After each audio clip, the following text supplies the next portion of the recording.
यहाँ पर अभय मुद्रा के बारे में बात कर रहे हैं। अभय मुद्रा जो है नॉन वायलेंस के बारे में सिखाता है, लेकिन इनको ये भूल गए 1984 में नॉन स्टॉप वायलेंस करने का काम जो है सिख भाइयों के साथ इन्होंने किया। इन लोग को ये भी बात भूलनी नहीं चाहिए कि इन्होंने कहा कि युवाओं के जो है अंगूठे काट रहे थे। याद कीजिए 1964 का वर्ष, जहां पर 1070 कम्युनल राइट जो है इनके शासन में हुए। याद कीजिए कार सेवकों पर गोलियां इन्होंने चलाई। याद कीजिए 1993 का बम ब्लास्ट, जब ये सीरियल बम ब्लास्ट जो है बंबई में हो रहे थे, इन्हीं के कार्यकाल में हुए। गए 10 साल में एक भी बम ब्लास्ट जो है मुंबई में नहीं हुआ, देश भर में नहीं हुआ। ये यहाँ पर सावरकर जी के बारे में बात कर रहे हैं,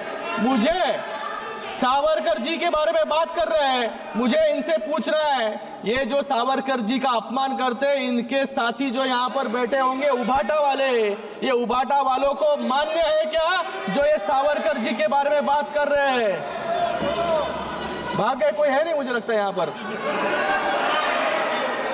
मैं आपको राहुल जी, मैं आपको आपकी दादी इंदिरा गांधी जी का एक कोट देना चाहूंगा। आपसे बात कर रहा हूं। Responding to letter written by Pandit Bakhle, secretary to the Swatantra Veer Savarkar Rashtriya Smarak, making plans for celebrating the birth centenary of Savarkar.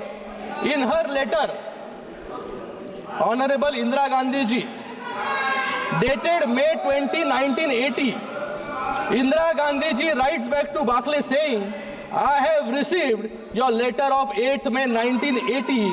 Veer Savarkar's daring defense of British government has its own importance in the annals of our freedom movement.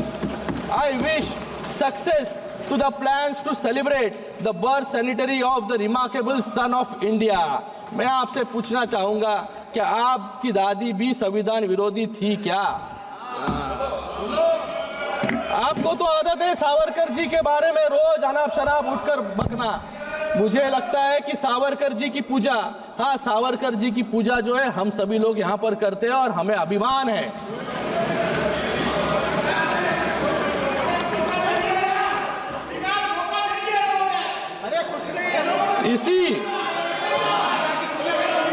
इसी संविधान ने आज हम यहाँ पर संविधान पर चर्चा कर रहे हैं, आज हम यहाँ पर बैठे हैं, ये सब श्रेय जो है इस संविधान का है।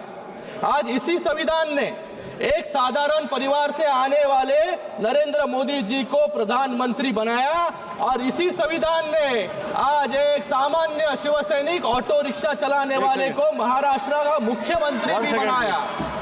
Sir, he took my name, sir. He took my name, sir.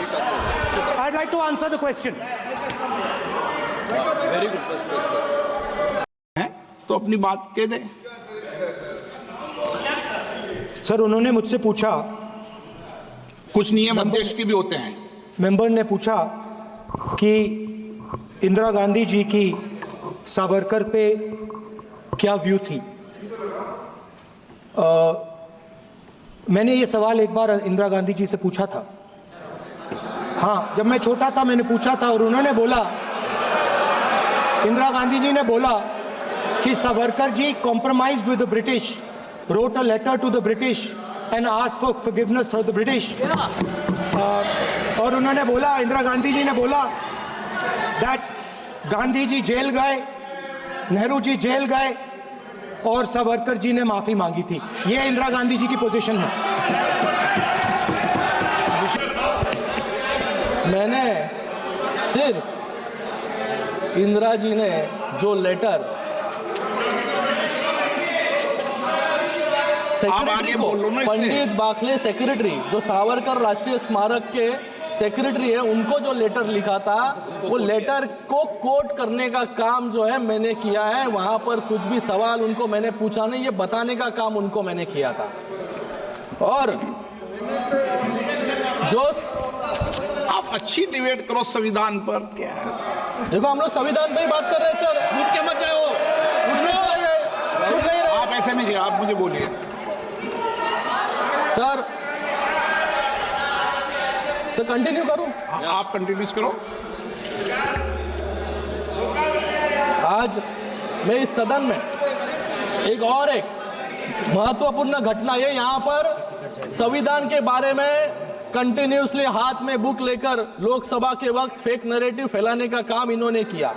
बीच में तो संविधान की किताब सिर्फ कवर था, अंदर पेजेस जो है ब्लैंक थे, क्योंकि संविधान का इस्तेमाल सिर्फ लोगों का वोट बटोरने के लिए इन्होंने किया। मैं आज इस सदन में एक अत्यंत महत्वपूर्ण घटना का उल्लेख करना चाहूंगा सर। 5 मिनट चाहूंगा, सिर्फ 5 मिनट चाहूंगा कि जो संविधान पर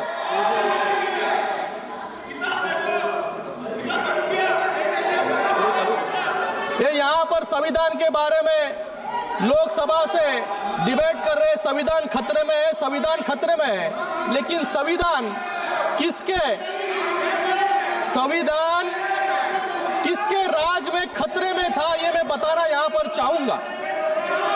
एक घटना का उल्लेख करना चाहूंगा जो हमारे संविधान और न्यायपालिका के इतिहास पर गहरी छाप छोड़ता है।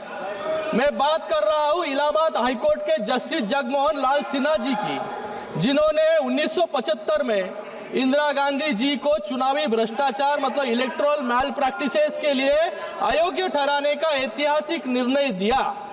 यह फैसला न केवल साहसिक था बल्कि न्यायपालिका की स्वतंत्रता और संविधान की रक्षा का प्रतीक भी था। लेकिन इस फैसले को रोकने के लिए कैसे कैसे असंवैधानिक, जो यहाँ पर संविधान के बारे में बात कर रहे हैं, असंवैधानिक हथकंडे अपनाए गए, ये सुनकर आप सभी लोग हैरान रह जाएंगे। जस्टिस सिन्हा को देहरादून से फोन आया और ये फोन खुद इलाहाबाद के चीफ जस्टिस का था।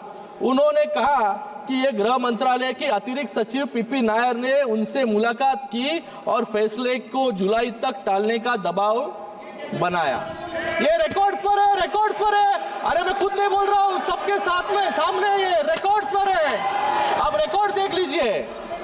इतना ही नहीं, जज के निजी सचिव को धमकियां दी गई और जजमेंट के मसौदे को जानने के लिए सीआईडी के एक विशेष टास्क फोर्स को लगाया गया। ये घटना कांग्रेस शासनकाल में न्यायपालिका पर दबाव और संविधान की हत्या का स्पष्ट उदाहरण जो है ये है। और ये होता है लाचार सिस्टम जो कांग्रेस ने बना दिया था आपातकाल में, जिसमें ना विपक्ष सुरक्षित थे, ना जनता और न इस देश के जज भी सुरक्षित थे। मुझे यहाँ पर कुछ और भी बातें रखनी थी, लेकिन यहाँ पर समय के कारण मैं अपनी बात संक्षिप्त में खत्म करना चाहूंगा। हमने संविधान संशोधन के माध्यम से one tax one nation one tax यानी जीएसटी लाया, महिलाओं के लिए आरक्षण लाया, ओबीसी कमीशन को संवैधानिक दर्जा दिया, एक अलग एसटी कमीशन बनाया और आर्टिकल 370 को हटाने का काम भी हमने किया, शिक्षा का अधिकार लाया। और आपने क्या किया, आपने 9th शेड्यूल लाके, जिसका क्या उद्देश्य था कि सभी काले कानूनों को लीगल बनाने के लिए जो है आपने आर्टिकल शेड्यूल 9th लाने का काम यहाँ पर किया, जिससे जुडिशियल रिव्यू से आप सभी लोग जो है इम्यून रह जाए।